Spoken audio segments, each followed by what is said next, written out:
Hello, I'm Ted Gardner, and I'm an interviewer with the Public Library of Cincinnati and Hamilton County. And this program is a part of the Library of Congress Oral History Project, as you know.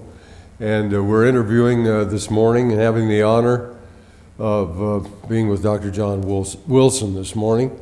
And Dennis Daly is our videographer, and of course he's a historian with the Public Library, one of the great historical and history collections in the world. Dr. Wilson, we just get started in an easy way. Tell us where you were born. Madison, Indiana. Okay, and when was that? December 18th, 1923. Okay, very good. Where did you go to school? Well, a lot of places. High school, of course, in Madison. You started elementary school in Madison? Oh, yes. Mm-hmm. How about your family? Did you have brothers and sisters? Or? I had one older brother. My mother died when I was 5, however. Oh, so, my goodness, how sad. And my father remarried when I was 17, and I got another brother and sister out of that marriage. That's nice. That's very nice. I'm the only one left of the boys, though. Oh, I see. I see. Even though my younger brother was 23 years younger. That's quite a gap. Well, right. that must have been very interesting in the family situation. So you went to Madison High. Yes. And what kind of interest did you have in high school there? I was busy. I was editor of the school paper and valedictorian and a bunch of stuff like that. Sure. That's very, very interesting. Well, let's see, 1923, so when Pearl Harbor came along in 41, you were 18 years old, right? Right.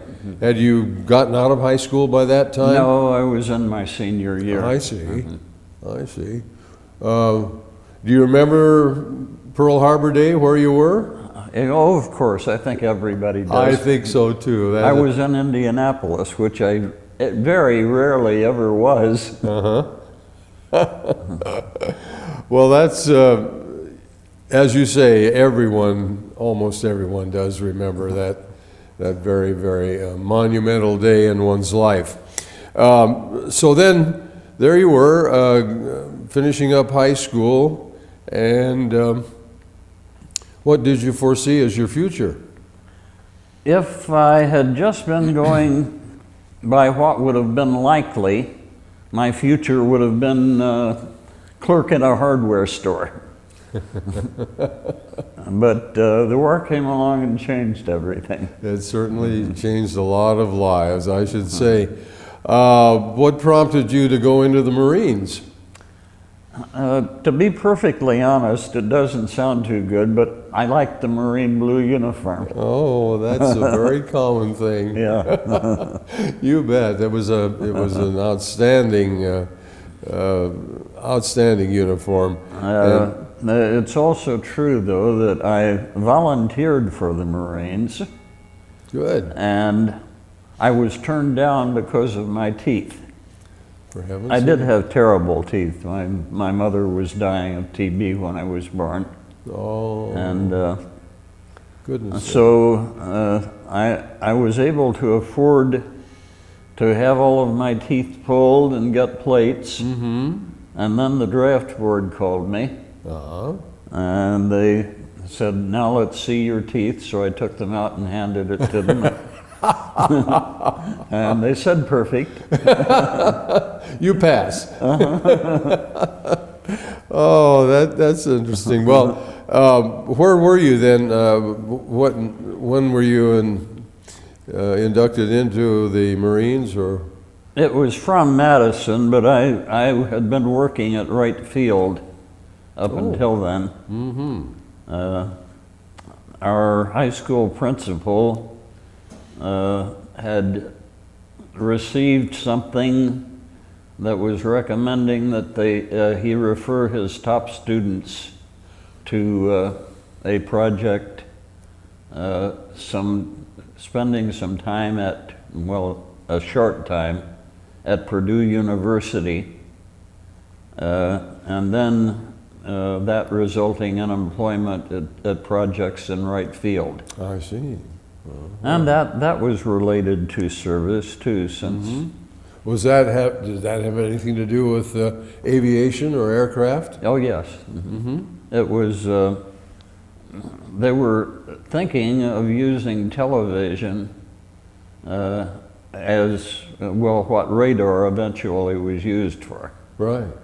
And so I was in on that project, and the television at that time was so terrible. I didn't think at the time that television would ever become public entertainment. Isn't that something? Famous last words, huh? Well, so what were you working on? Can you tell us what you were doing there? Well, I was just part of the team and a very junior member, of course. But we were taking the TVs up in planes. I see. And trying to see how they worked, and they never worked. Boy, in the early days of development of technology, that's a very common thing, of course. And well, then, so after your stint at right field, where did you go? Well, that was when I was drafted. I went into the Marines. I see. You went in the Marines from there. Okay, and where did they send you? To boot camp in San Diego. San Diego. Okay. Clear across the country. Oh yeah. Yeah, I should say. San Diego was about the size of Hamilton at that time. Yes, yes, I should say. But of course, it was a well-established military base. Yes, had it was. Had the Navy boot camp there as well, and the old destroyer base. And I was there too. I remember those days and those places. Well, how did you like boot camp? I didn't really mind it. I had thought that I would have a lot of trouble, and I really didn't. I got through as well as anybody. Good for you. That's great. That's great. How did you like the firing and the marksmanship and that sort of thing? Oh, it was just all of a big blur of getting through boot camp. So what happened? I was happy that I could do it. Well, I should say, it's a great feeling of accomplishment, something like that. Being subjected to the rigorous discipline and everything that you had. I had gone out, one of the star basketball players was drafted and inducted at the same time I was. Well, two of them were. And so, I was wondering, how am I going to keep up with these athletes? And didn't have a bit of problems. So. That's good. Well, you certainly had the spirit and of course, the high intelligence and good background. So from there, then from San Diego, was that where they called El Toro Marines?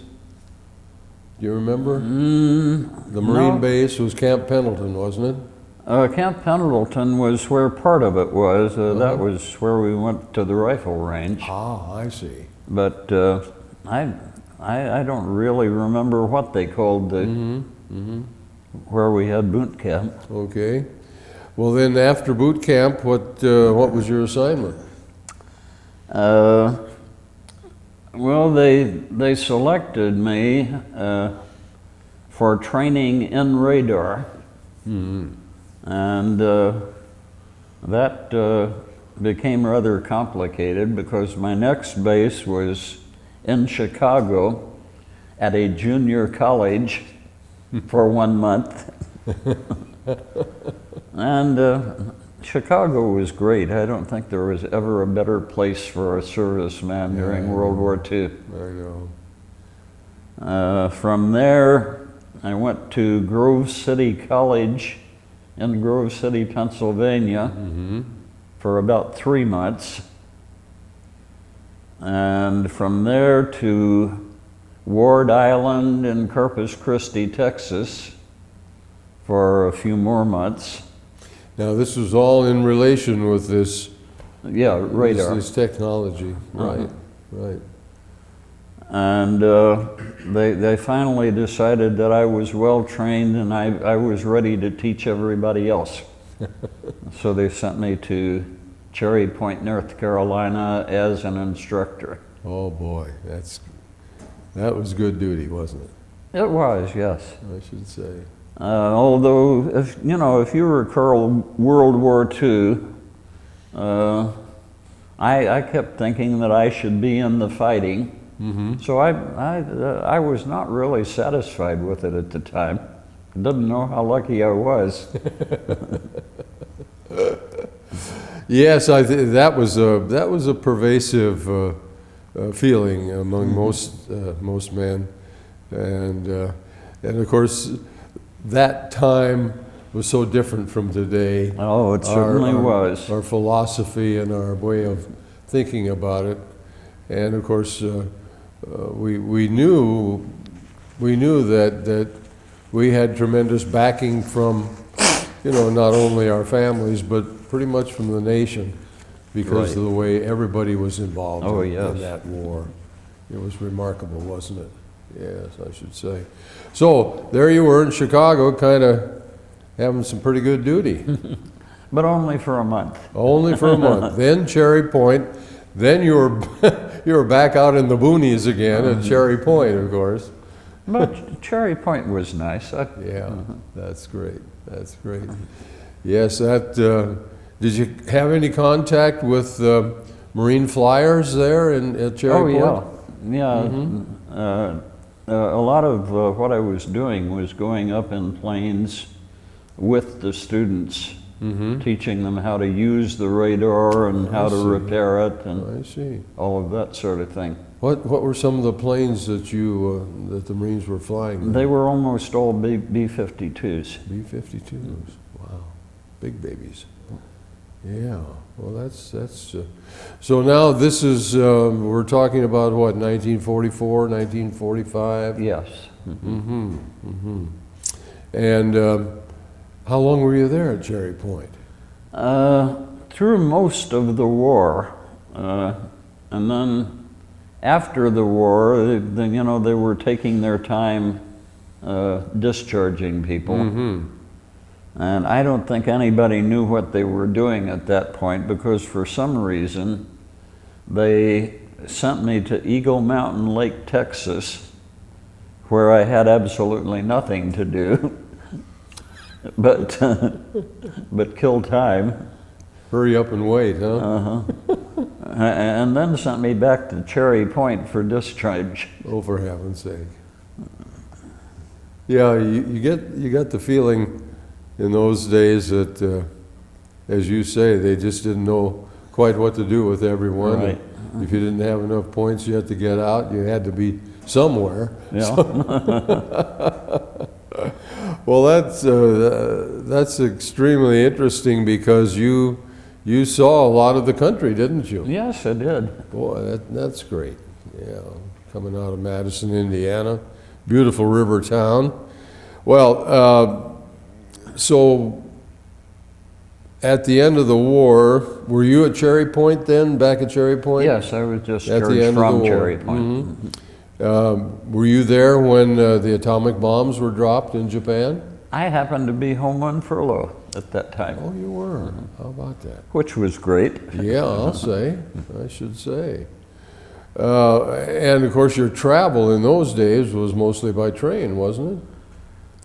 Well, mostly, although, as I recall, the way I got home at that time, I hopped a plane, a Marine plane, to Kansas City, and then took a train from Kansas City back. Oh, I see. Yeah, and that was... Hitchhiking was the way to go then. It sure was.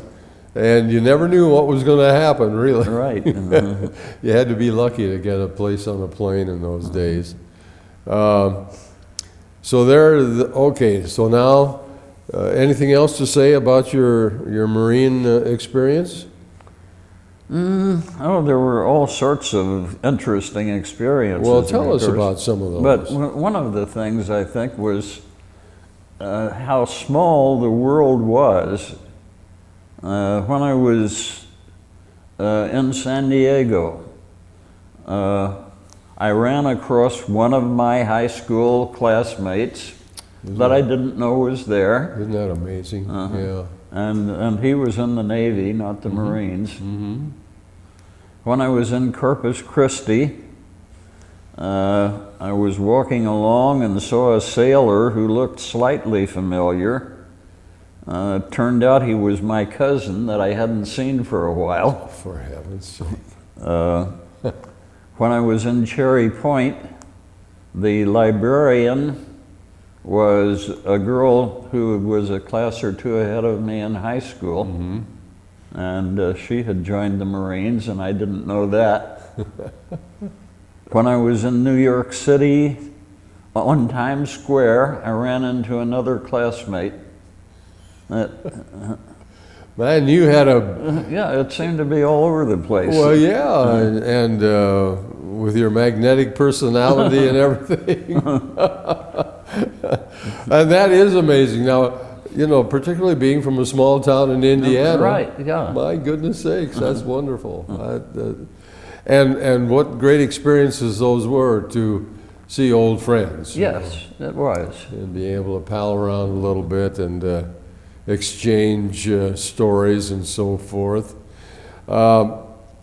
So after your separation, back to Madison? Yes. Okay, what happened then? Where'd you Well, go? I saw that I would be able to go to college, which I had never thought would happen. GI Bill. Right. Great stuff. So I enrolled at Hanover College. Oh, yes. Immediately. And I spent most of my time trying to get through college as soon as I could. And so I went to summer school at Indiana University. And I remember being scared that I would be a small fish in a big pond there. And I did better there than any place. You were inspired. But I got through Hanover in 3 years and was graduated valedictorian. Good for you. That's marvelous. Well, And that's when I decided that, that I could also make graduate school. So, now your education at Hanover and summer school at Indiana was in science?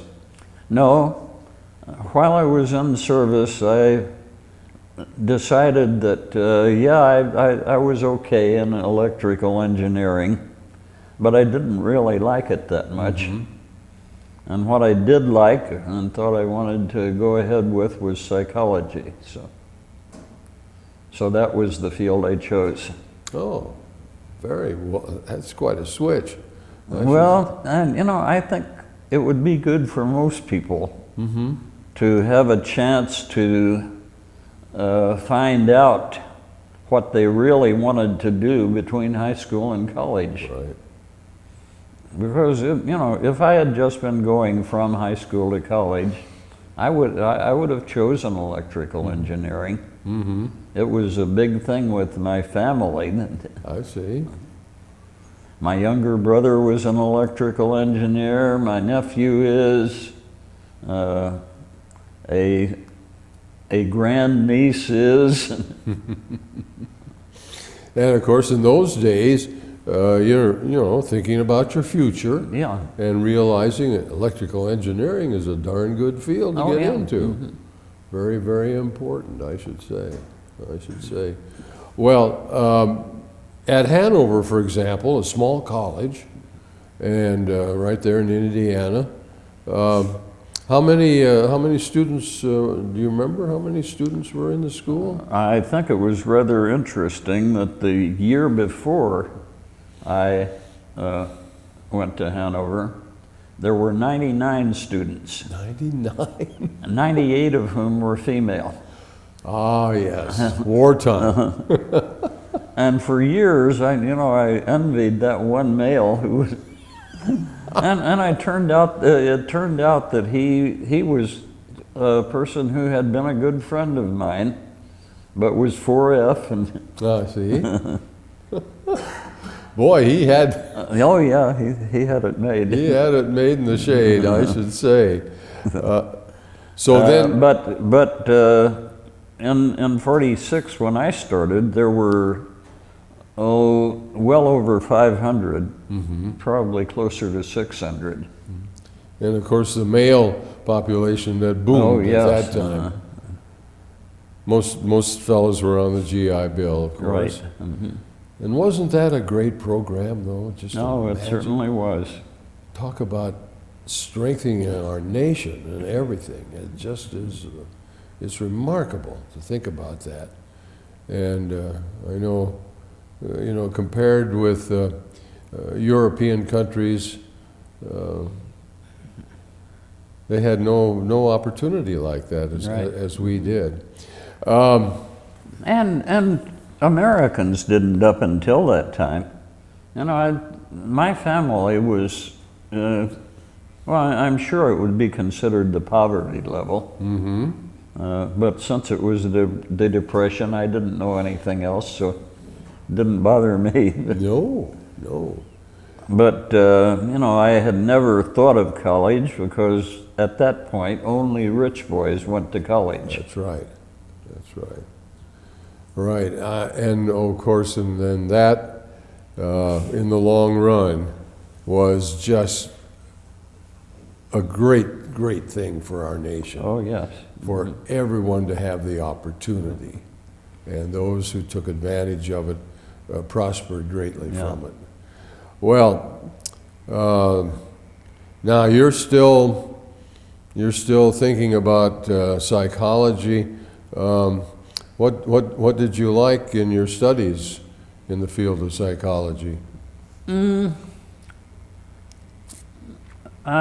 I really didn't find in my studies the thing that I liked. It wasn't until I got employment that I found it. Ah. Because what I ended up in was rehabilitation. And at the time of my studies, that was unknown for psychology. And rehabilitation of people, you're talking Yes. about. Oh, yes. Right. And mine was primarily vocational rehabilitation. I see. Helping people in their work and... Right. Helping handicapped people to find something that they could do and could do well and so forth. Very, very important, I should say. I know probably my proudest achievement was there was a blind young man who was working as a chair caner and was excellent at it, but he felt that he was capable of doing more and he wanted to find out. The more I worked with him, I ended up recommending occupational therapy. And at that time, the vocational rehabilitation agencies were a little more inclined to work with people. And so they took a chance and they sponsored him in college. He did well and got a job at the VA hospital here and worked there from then on as an occupational therapist. Oh, isn't that wonderful? But his wife, who was also totally blind, and had been working as a secretary at P&G, thought that she wanted to try something more too. And actually, she was brighter than he was, and I ended up recommending psychology for her.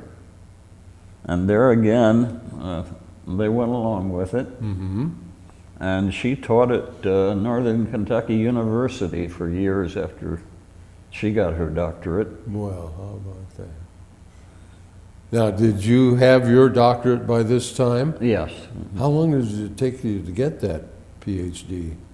Well, I didn't go straight to it. I got my master's in 1 year after graduation. Then I got married, and just trying to get by financially. Right, very difficult. I dropped it. But luckily, the department head wanted me to go ahead and arranged for me to get a teaching job at UC. Oh. So that I could work toward the PhD. Of course. But I had a full-time job at the time at the university, a part-time job in rehab, and was doing a thesis. And I don't know how I ever did it, but but it worked out. What was the subject of your thesis? Well, that was in experimental psychology, and it's sort of a don't ask sort of thing. It was I see. the effect of abstraction on the creation of concepts. Oh, wow. That sounds pretty heady, all right. Well, now you were married, of course. Yeah. Yeah. Did you have children right away? No. Or? No. Okay. No, my wife wasn't able to have children, Oh, so we didn't. Right. But she also was. It turned out mentally ill. Well, that was what turned you. Did you foresee your future in occupational therapy and that sort of thing? No, but in rehabilitation. Yes. In rehabilitation. Yes, right. Yes. Okay. From that point on, how about your career? How were you hired, and where did you? You were at UC. Yeah, but my full. I was doing part-time at Goodwill. Oh, I don't yeah. know if you remember, but back in those days, Goodwill here was a comprehensive rehabilitation center. They had everything. They had occupational therapy, physical therapy, Right. a medical doctor, a psychologist, and so I became the director of rehabilitation services there. At Goodwill. Yeah. Oh yeah. Well, I'm very familiar with it, and of course today it's a very, very strong, far outreaching organization. I'm very disappointed in it today myself. Oh, are you? Yeah. Well, that's interesting. Okay. I know they do a lot of advertising and a lot of. That is what they do. They have yet to show me how they are rehabilitating people by getting used cars. How long were you there at Goodwill? About 30 years. That was the main part of your career, Yes, I should say. Well, my goodness. but I retired when I was 57, and I was doing expert witness testimony for Social Security disability hearings. Oh, well, that's interesting. And I ended up making more money doing that than I had at Goodwill's. And working only about a third as much.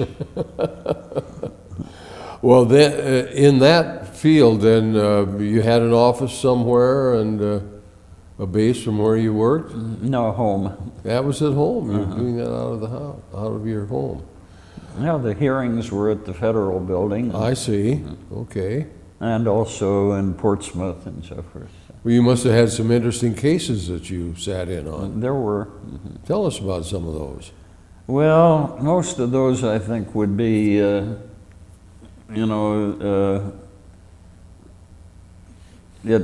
would not be appropriate to talk about them. All right, I understand. I just thought maybe in general there might be different. Well, I think in general, most people think that people who are applying for Social Security disability are trying to cheat the system. And I didn't find that to be true.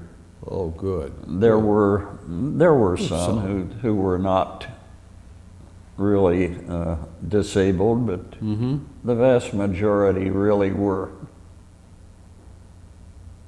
honest and felt they had a right to what they were claiming. Yeah. Well, that's good to know. Now, going back, let's go back a little bit into your Marine years. Can you think of some more stories?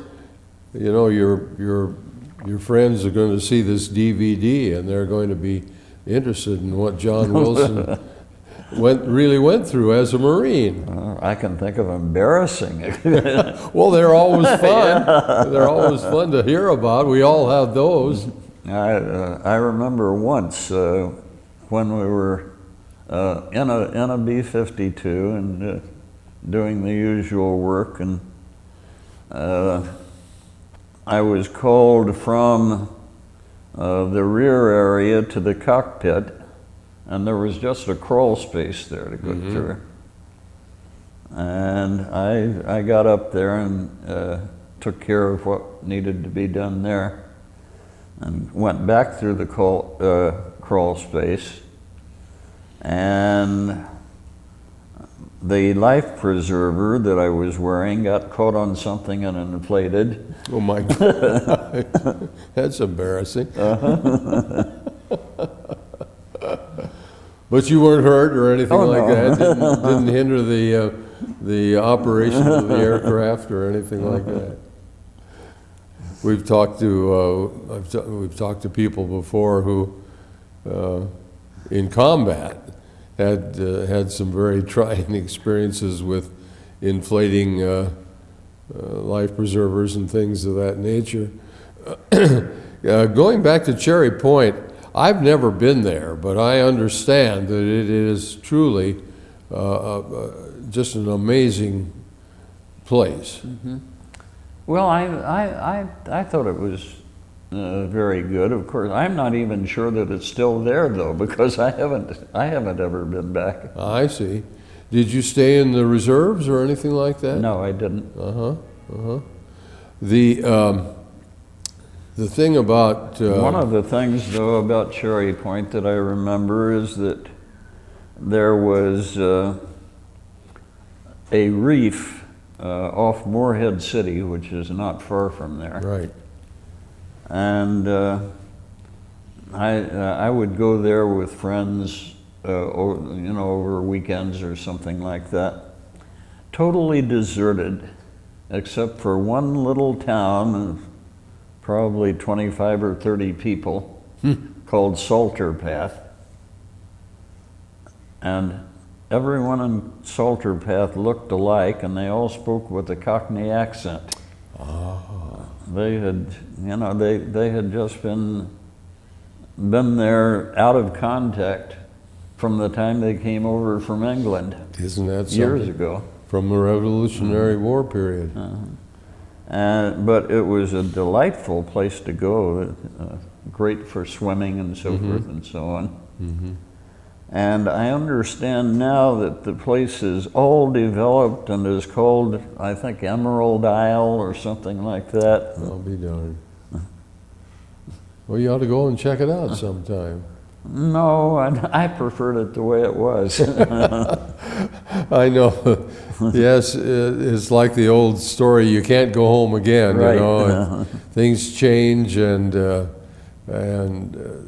well, I'm fascinated, and I know everyone who knows you would love to hear more stories about your Marine Corps experience. If you care to tell us any more about that.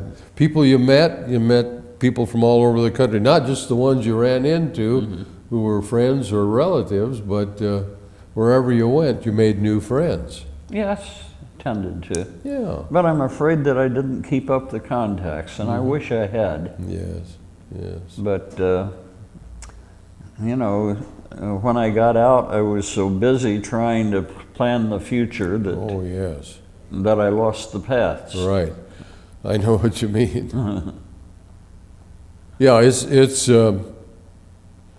not easy to keep up connections like that, and of course, so many times they're just brief encounters with people, and you don't think that there's going to be anything. There was another interesting thing about it, though, on this bit of the radar training.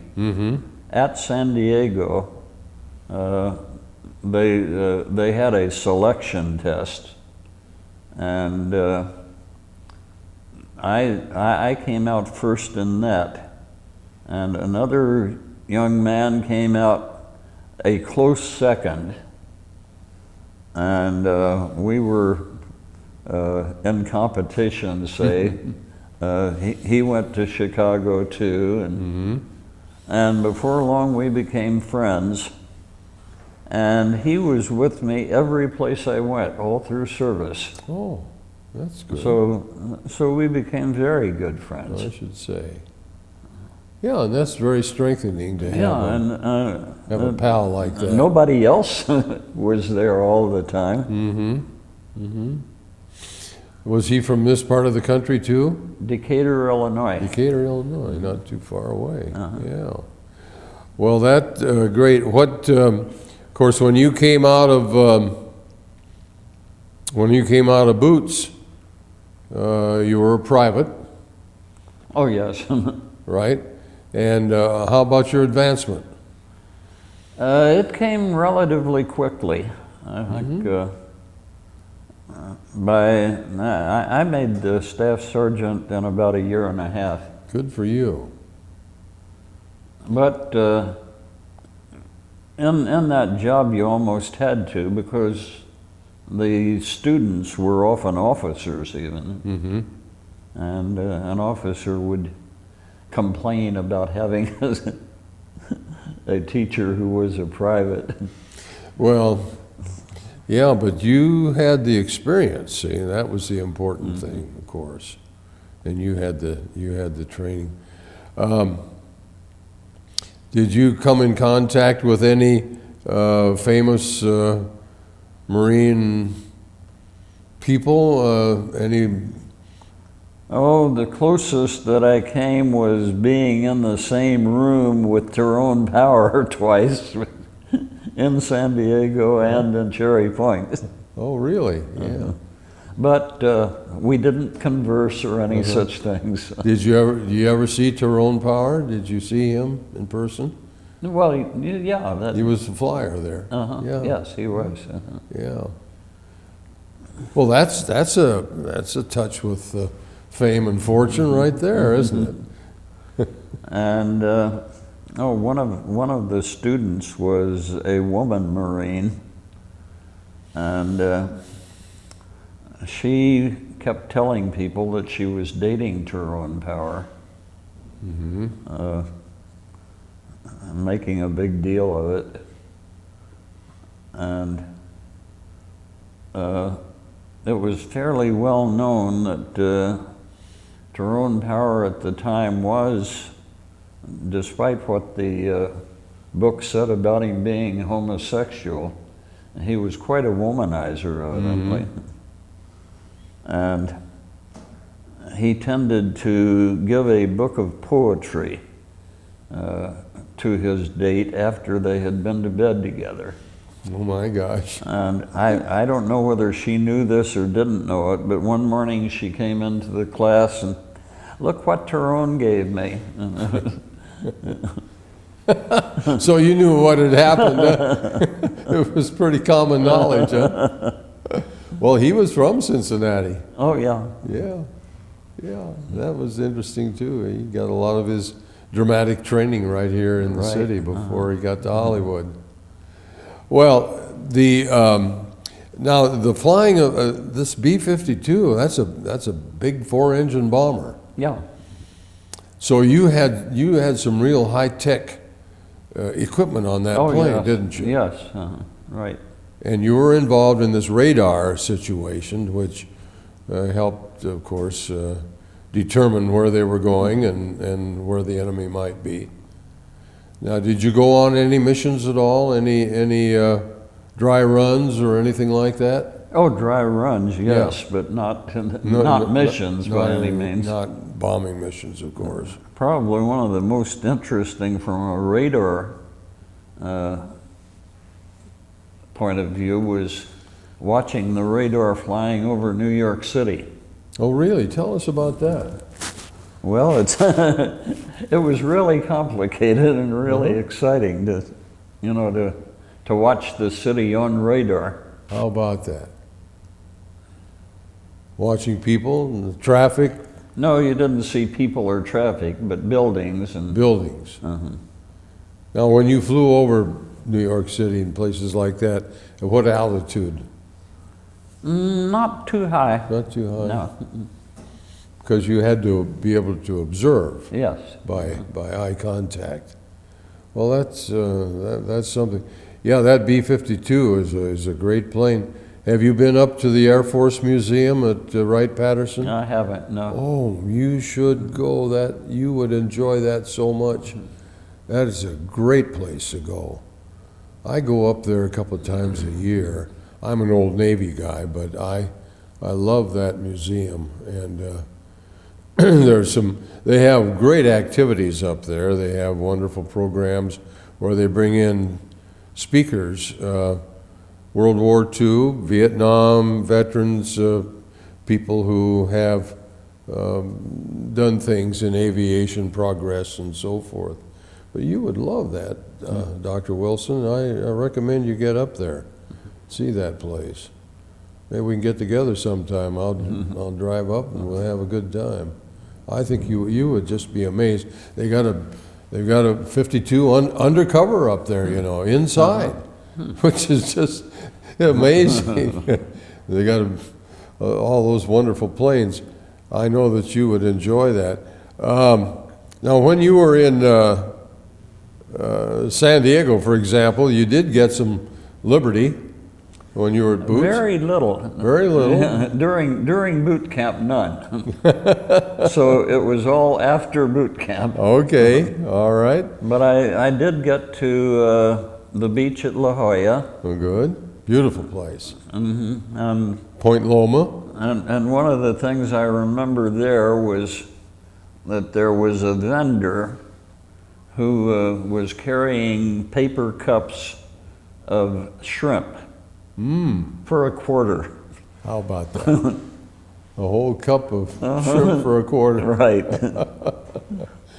That was a great treat, particularly for From right out of boot camp especially. I should say so. Yeah. Well, of course, I remember I was there in 42, and I remember the U.S. Grant Hotel downtown, and that was a great rendezvous for liberty. And of course, San Diego was a great Navy town too, as well as Marines. And Yeah, it was mainly a Navy town. yes, it really was. Yeah. The ships in and out of North Island and so forth. But you never got to see. No. Okay, all right. And well, I bet you got a lot of stories. We'd like to hear some more. We've got some time to tell them. Well, let's see. One that was sort of exciting was one of the other teachers at Cherry Point was married and came from New Orleans, and his wife was having a baby, and he could not get a leave to go for that. Mm-hmm. So I agreed that I would cover his classes for him while he went, and that worked out okay. That's great. And then when he came back, he insisted that he pay me back by covering my classes for a week. Oh, nice. So, of course, he was AWOL, and so was I when I went to New York that time. But, you know, I had a good time in New York. I got back to Cherry Point, got back to the barracks, empty. How about that? Wiped out. That was when they were moving to Eagle Mountain Lake. Oh, okay. Now, Eagle Mountain Lake was in Carolina? No, in Texas. Oh, that's right, Texas. I'd never heard of 20 miles north of Fort Worth. Okay, all right. But at any rate, I thought I was really in trouble. Mm-hmm. And my friend came by and hurried me over to the train, and I got on and got away with it all. But Pretty close, though, oh huh? yeah. Heave a big sigh of relief that you Right. got on that train and Yeah. get out of town, so to speak. You know, I had no inkling that they would be moving after all the war was over and all that. Sure, sure. Well, you were lucky because I was very lucky. yes, you were going places without orders. Oh, gee. Well, so there you were, and Staff Sergeant was your top, right? Yes. Oh boy. Well, that's a very, very, very important rank in the Marine Corps, of course, because you had so much responsibility, tremendous responsibility. The again, the work with the radar for these planes. Over the period of time, did you see development and improvement and that sort of thing? Not really, but then, you know, that was only a couple of years. Uh-huh. And then after the end of the war, nothing at all was happening that I knew anything about. Right. It was all over. Yeah, that, for a lot of people, that was a really kind of a shock, you know. All of a sudden the war stopped and you were kind of extra baggage, so to speak, and the government didn't need you anymore. I know a lot of people that suffered from that because they had been... I didn't suffer from it. Well, that's good. Well, it's obvious because you had the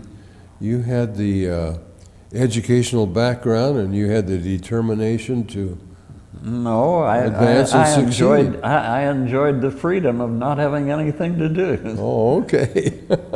I had no trouble finding things to do. Well, that's But you know, people say the same thing about retirement, yes. and I haven't had any trouble with that either. I'm the same way. I know what you mean. And how important that is. Right. To keep up to speed, you know, keep up with the world and so forth. And you as a psychologist of all things, my goodness, that's right down your alley.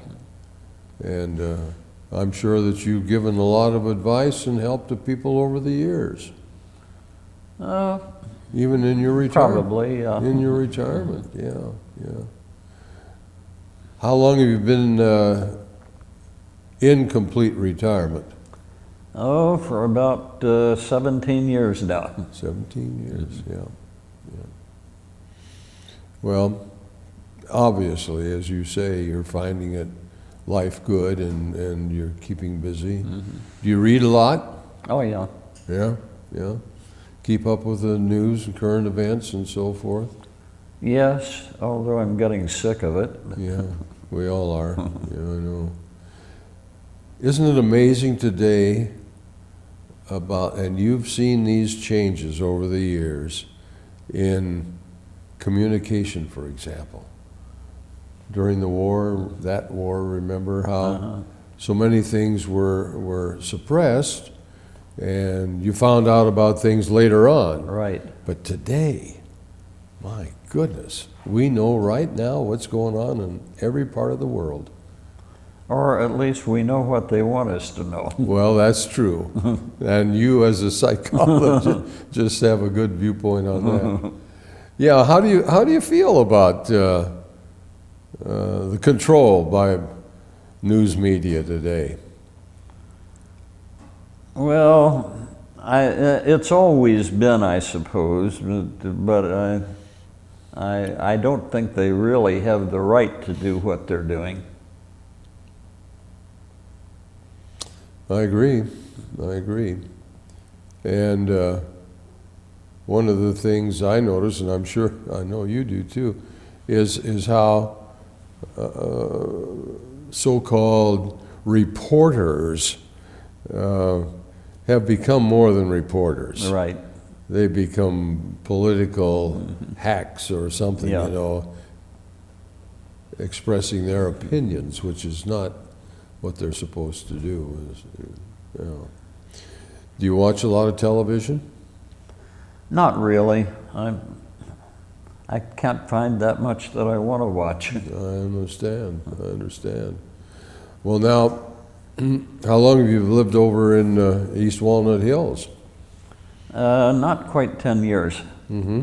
I lived in a house in Clifton. Okay. But as I got older, I thought, well, this is not a good place for me to be living. So I started looking, and I looked for a long, long time. And what attracted me to this one, I didn't want to move out of Clifton, but my realtor insisted that I look at that building. He lived in it at the time. And an apartment had just become available. It hadn't even been listed yet. It was 8th floor, southeast corner. Oh boy, you got a river view then. Gorgeous. Oh. The minute I walked out on the balcony and saw that, I said, I'll take it. This is it. Yeah. Isn't that great? Yeah, this city being so beautiful, the fact that we have that river. Right. And for an inland city, it's outstanding. So there you are on the 8th floor. So you can watch the fireworks and all that sort of thing. I don't really like fireworks. Okay. Every time I see them, I keep thinking they're just burning up money, and that money could do so much good in other ways. I should say. Do you have volunteer activities that you take part in? I did. I'm not doing much anymore. I had one with Community Chest that I liked. Oh boy! But they fired me. So. No, they had a program where I was on a program trying to help senior citizens agencies. Oh. And also to rate them. And I enjoyed that a lot, but they changed their emphasis and decided that they didn't want professional people doing that anymore. Mm-hmm. That it would be done more on a business Oh, standpoint, looking at the bottom line financially. Right, right. Well, that's, you know, and that's, I regard that as a sad situation, because here you are with your tremendous experience and your knowledge and your educational background and everything, and what you can offer. Mm-hmm. Golly, you know, what a waste not to use you. Well, listen, this is just, it's been a fascinating life that you've had, and by the way, Dennis Daly here is a resident of Clifton also. Oh. And he and his wife love Clifton over there. But I think that, Doctor, what you have done and what you've contributed, not only to your service in the war, but to society and your community.